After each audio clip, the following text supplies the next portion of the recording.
Hello. So here is the second video of my four-part series of listening, decoding in use. So I'm Richard Caldwell of Birmingham in the United Kingdom. The IATEFL conference in Manchester was cancelled this year, and my workshop was to have been my last act as an active member of the ELT profession. So I've decided to turn some of the content into 4 short YouTube videos with handouts and worksheets available on the Speech and Action website. So this is the second video, Consonant Death, the case of T, or rather, the consonant death, the case of T.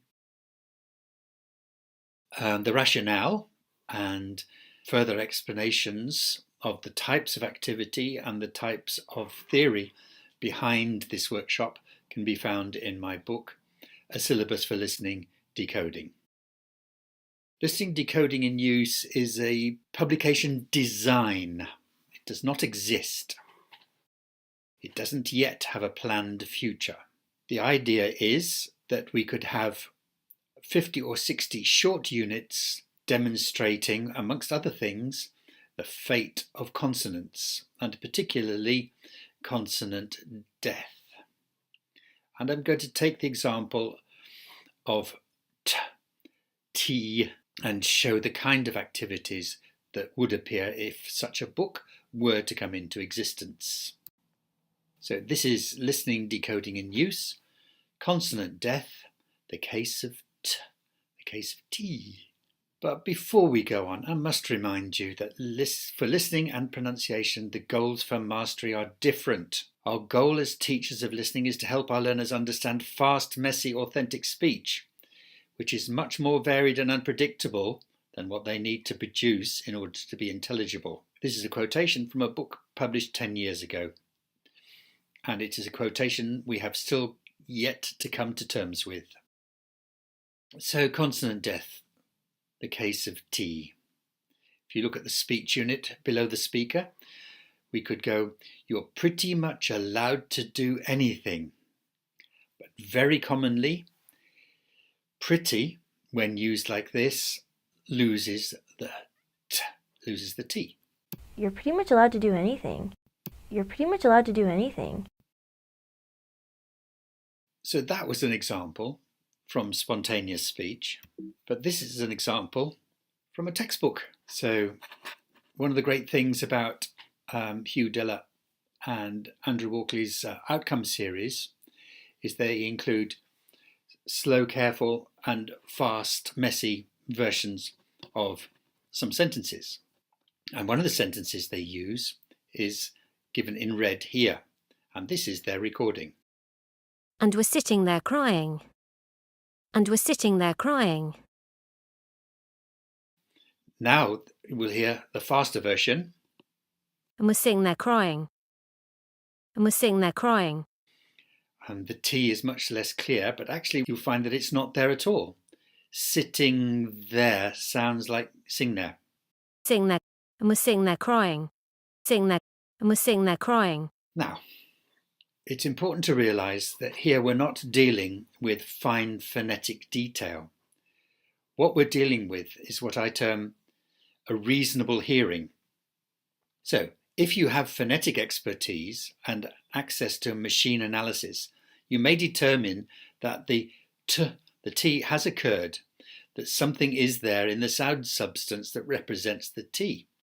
But for real-time listening, a reasonable hearing of these extracts is one in which the T is absent. You're pretty much allowed to do anything. So now we'll go into this activity, and we will start with greenhouse versions of these 4 sentences. So greenhouse versions mean each word is separate and each segment of each word is carefully pronounced. She gave him a sheet of paper. I need a little bit of food now. I think it is getting hot in here. It is just a matter of time, you know. In the garden, we apply the rules of connected speech to these same sentences. She gave him a sheet of paper. I need a little bit of food now. I think it's getting hot in here. It's just a matter of time, you know. One of the exercises I would have experimented with had the Manchester conference taken place is that we would have workshopped this activity so we fill the red gaps between the prominent syllables with a noise which is somehow related to the words they represent. So here we go. She gave paper. I need food now. I think it's hot in here. It's just time, you know. And now we're going to plug the gaps, but not with the sight substance filling in where the red X's are, but you'll hear the full sound substance of each speech unit, A, B, C, and D, but without the aid of the sight substance, without the aid of seeing the words. So here we go. She gave him a sheet of paper. I need a little bit of food now. I think it's getting hot in here. It's just a matter of time, you know. So all of these things are preparation for a matching activity. The activity here is to match the extracts given at the bottom of the page to the sentences which are given in the table towards the top of the page. So you have to match sentence A with its extract below. And on the handout, what you have to do is simply to write A next to the relevant extract, B next to the relevant extract, etc. So let's have a listen. It's getting So, in which sentence does that belong?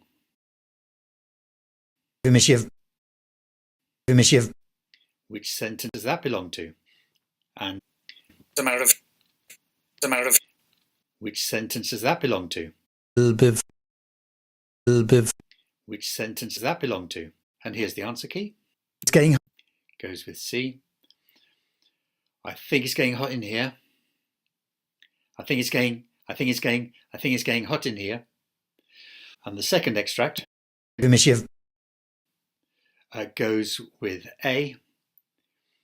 She gave him a sheet of paper. She gave him a sheet of paper. And D.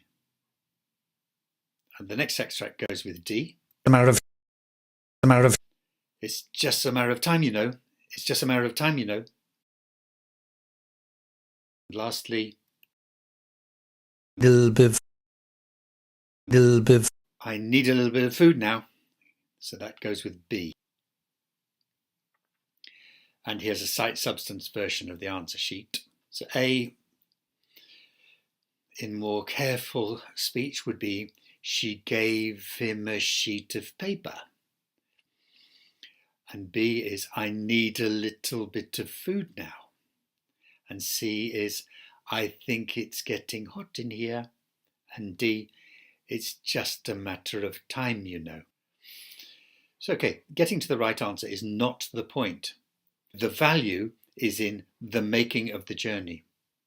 The overall purpose is to make learners familiar and comfortable with the unruliness and messiness of speech. And they should do this by doing vocal gymnastics at speed and should not aim to be too precise. Accuracy is not the point. Being comfortable with fuzziness and messiness is the point. Other exercise types, doing the botanic walk, moving from greenhouse to garden to jungle and back again. For example, a little bit of, a little bit of, a little bit, a little bit of, a little bit of. etc. Another exercise type is illustrated here, where learners themselves knock out the T's in the crush zone of column 3. It is the second biggest city in my country, I think. So that is a kind of greenhouse version. It's the second biggest city in my country, I think. It's the second biggest city in my country, I think.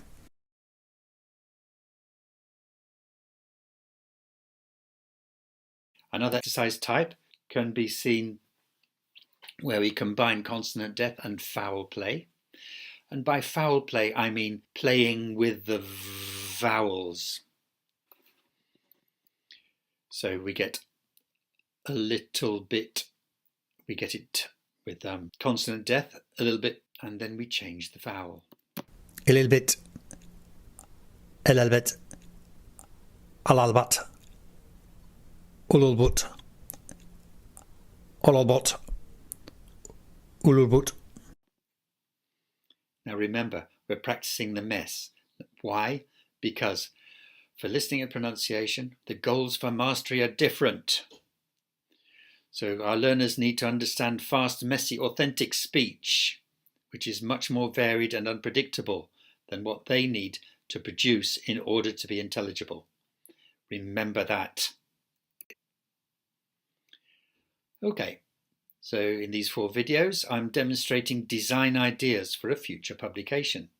But I am retiring from active participation in ELT, so I will neither be authoring nor publishing listening, decoding in use. So if you work for a publisher who might be interested in buying the rights to this design, do encourage them to get in touch via my website. The next video in the series is the polar risk, the case of can't and can't